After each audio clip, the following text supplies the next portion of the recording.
start live, and I am so excited to introduce. I mean, I'm sure anyone watching already knows you, Ron, because you're like everywhere. But I'm thrilled to have you here on the program. This is Ron Hunt, and I was just telling Ron, like, you have so many things that you're involved in, and you have like you've almost like lived a million different lives. So go ahead and tell everyone who you are, what you're about, and what we might be learning about you today. It's fantastic. I always tell people that we have many chapters in our lives, and there are certain things that we'll get to later in the conversation that will reinforce that concept. I think that right now, most people identify me as a mindset coach because I'm all about identifying people with the growth mindset and getting them from I can't to I can, to get them from I'm not sure where to start to I figured out problems like this in the past. So you've got that mental picture. That's the NLP side of my coaching. There's always more things to learn. There are more tools in the toolbox to acquire. I've got a client right now who's my primary client, and he just got a significant raise and a significant promotion. But he's in this imposter syndrome phase right now, where who am I to do this? It's like, you are the perfect guy to do this because you've done this, you've done this, you've done this, and you can bring this all and change this fixed mindset culture. So I get to pour all my love into him, but I'm attending a seminar all week on momentum. So to help him, but that's going to help every other client I have. Yeah, So it's awesome. so I'm just the old guy who keeps learning and sharing. I know. I mean, I know that about you, and it's kind of crazy because you were in Saratoga, and somebody walked in, Michelle, and she knew you, and she was like, "Yeah, you were my mailman for years and years." I was like, "What in the hell? You were also a mailman? Like, you have done it all, it seems like." Michelle, it's interesting because these are the oblivious parts of my personality. Because I've been working with women since I was 8 years old. I've had various jobs. I've always been, for some reason, I figured it out later in life. Women are attracted to guys who actually listen to them. Can you imagine that? And have a sense of humor. But Michelle apparently took a great interest in me, even though I was just delivering her mail for 10 seconds a day for a couple years while she was managing that business. Yeah. I love those interactions. I have people who come up to me 5 years later and tell me that I kicked their butt, emotionally 5 years earlier, and they hated me for it. And it turned out to be the best thing that ever happened to them. And it fills my heart because the hard conversations are the ones we never have with people. And I fire clients. I'm going to hold up my hand right now. I'm blessed. I've achieved the point in my life where I have passive income. If anyone's out there, passive income is the coolest thing in the whole world. And I adore it. So I kind of get to choose how many clients I take on at a time right now. And I'm set for until September. I will take on probably one new client in September.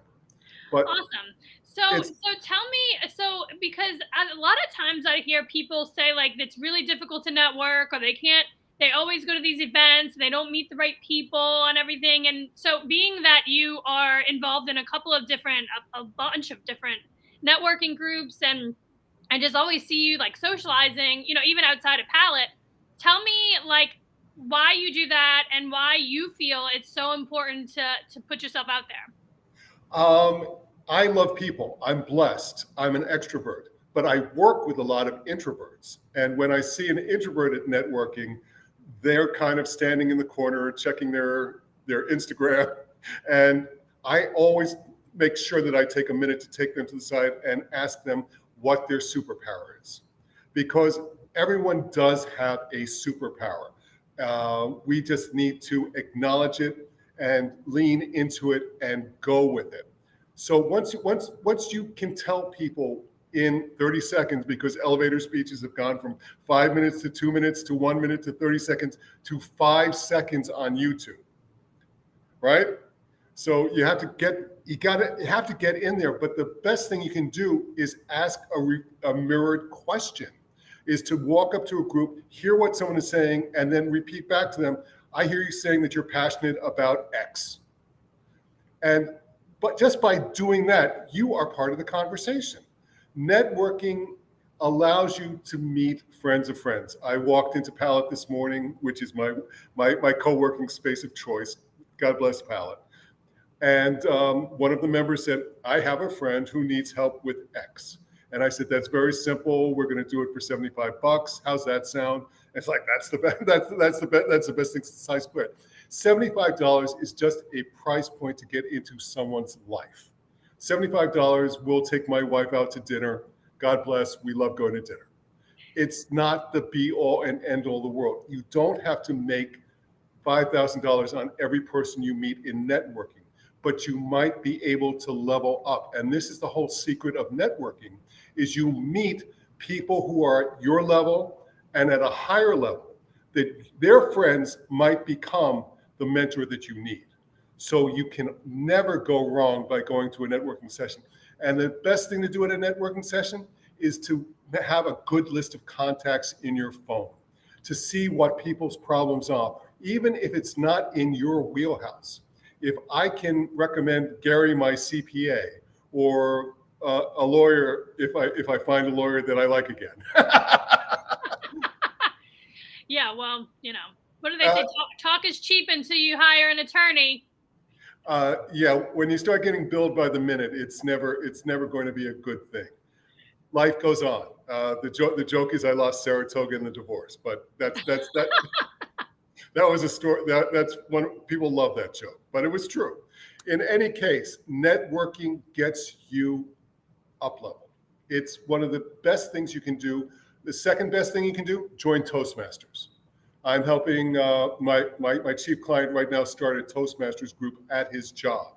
And the great thing about that, it gets you out of your zone. It gets you speaking in front of other people who are there to love and support you.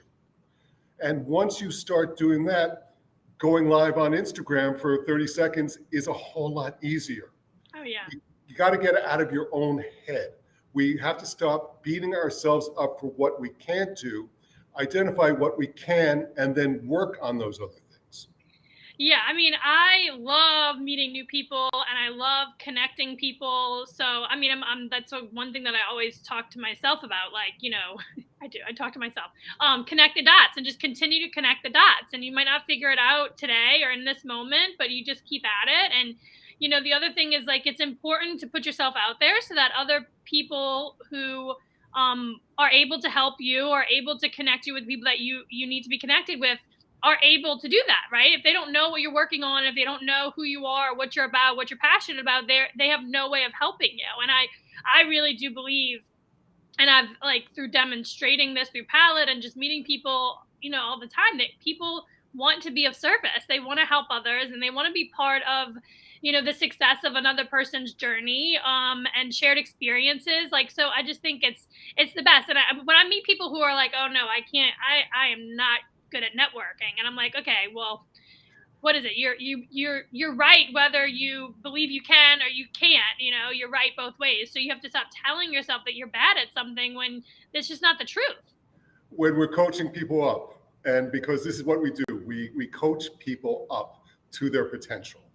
And potential is not something that I can give to you. Potential is something you already have.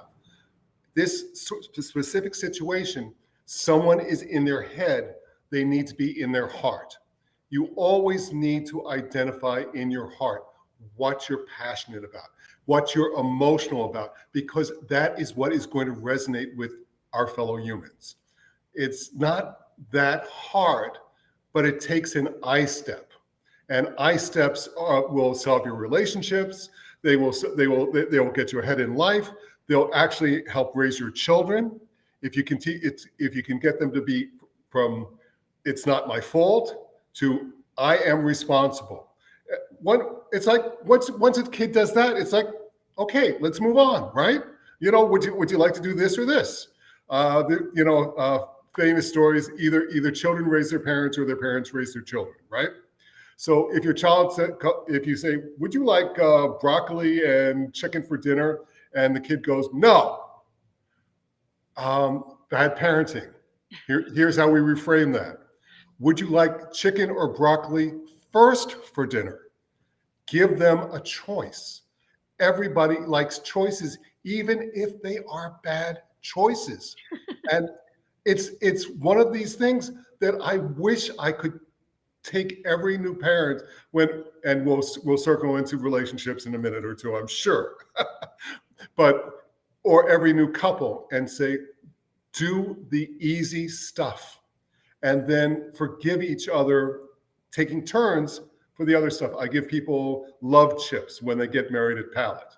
I am I'm a freelance non-denominational minister. I've gone here, there, and everywhere performing weddings for 16 years.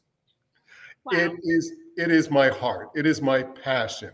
I not only perform weddings, I write weddings for mayors and judges and best friends from college who are going to be, the friendster at your wedding. And then I can review them on a Zoom before your wedding so that they don't forget your rings. Yeah. I love it. I know. It's just when we thought that business was closed in 2020. I had a beautiful, beautiful, beautiful 3-room office suite not far from here that I adored. But that was a chapter of my life, and I thought it was closed, but it's become a repeating chapter, sort of like that movie where you meet the person who's going to solve your problem early in the movie, but you don't know it. And then when you've got that little bit of anxiety or problem later in the movie where all the tension's building, that person shows up and it's like, oh, she knows how to fix that. And so weddings have come back, and I'm doing them in between everything else. I've got a passion for it, and I love giving couples of all ages a little bit of kindness and time, and listening to them and listening to their story and incorporating their love story into their weddings. They read each other their ceremonies on their anniversaries. I used to have friends who go, "Oh, it's my anniversary. I don't know what to do." It's like, how about reading a piece of your wedding to each other? It's like, it's. Yeah, I love that. That's so cool. I mean, I think like you have to put together a book or some sort of like, portraiture of like all these weddings you've officiated. It's so cool. That is one of the websites. I don't know if it's on the link tree we're going to drop today, because I've been passionate about building the coaching over the past several years. But I love doing it, and I will continue to do it. And I've got the perfect spot to do it now. Yes, I love this. I love we do. I mean, we do it all at Palette at this point. We do like networking and community. We have picnic pops. Tanisha puts up on like picnic parties at our space. You marry people there. We also have like Sunday services on Sunday with Tanisha. I mean, we do it all, and it's super fun. And I think I love the diversity and the flexibility of the space, and that we can bring all these people together to utilize the same space for all sorts of different things. It's awesome. It is unlike any other space in the area, and it's. I don't want to say it's the best kept secret, because you've got an amazing group of powerful people, but it's an underutilized resource, and it warms my heart every time I see someone come in and go, "I'm going to do this," and it's like, that is the best idea. Yeah. And they're all great ideas, and we all have great ideas. It's the execution or the getting in our head part that is almost always the problem. The refusing to delegate. That is so challenging for a lot of people, because we know the perfect way to do it. And if I can get you to the point where if someone on your staff or someone in tertiary can do a B+ job, you need to give that away. Your time is more important elsewhere.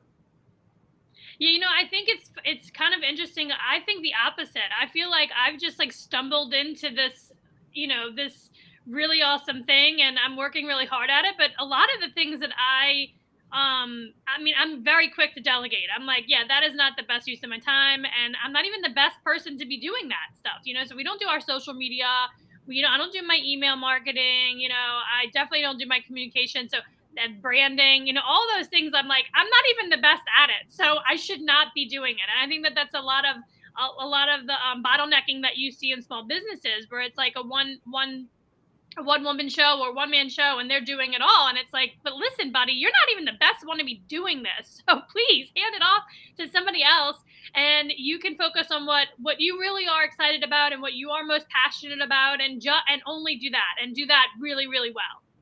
The solopreneur entrepreneur life can be incredibly lonely and challenging unless you're married to another entrepreneur, and then you right then you can bounce off a little bit. Or what you need is a community, and you have built a community. I have other communities of marketers and coaches that I run with as well. Again, I can't help everybody. For example, I have people self-identify as growth mindset or fixed mindset. At this point in my career, I will only work with growth mindset people, or people who can acknowledge that they have the potential for that. If you are of a fixed mindset, I'll give you a free 15-minute consultation and I will refer you out. I'm not the right person for you. It's so important that we embrace the possibility of change into our lives, that it's become part of my. It's one of the non-tattoos on my arm.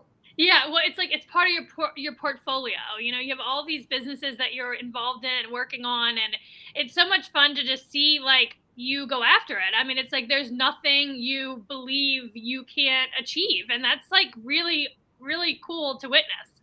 If I don't know how to do it, I know the guy who does. I met a serial inventor several years ago because I went to a networking event and helped him with something.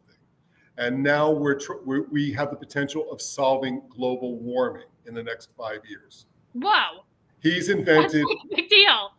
Well, it's a big deal, but startups, totally different animal. I've had to learn how to meet people who make pitch decks. I can make a PowerPoint, but a pitch deck is completely different because the people with money, decide in the first, again, 30 seconds whether they're going to give you money or not. So what he did, he's come up with a wind turbine that is 37 times more efficient than what's currently on the market. Very cool. So we can put one of these on every house that gets 6 mile an hour of wind, power your house, power your car so you never have to buy gasoline again in the world, never worry about a blackout again, scale them so that you can take them into places with natural disasters for hurricanes, and scale them so you can replace the nuclear power plants. So cool. It is. Money is the issue there. Yeah, I bet. I bet that money makes the world go round, and it's tough to come by these days.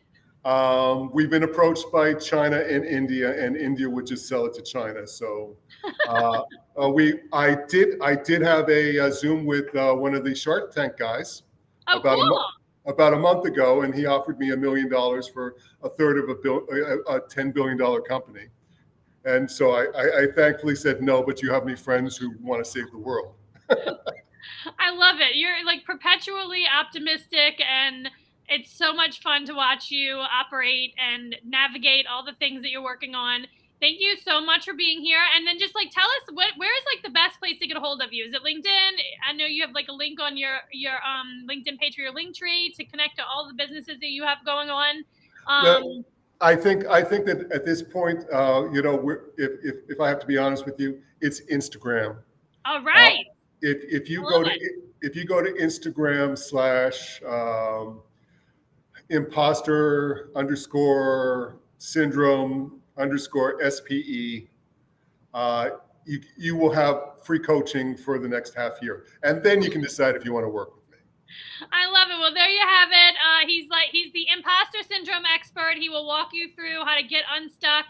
Thank you so much for being here, and I will see you the next time I'm in Schenectady. Thank you so very much. All right. Have a good rest of your day.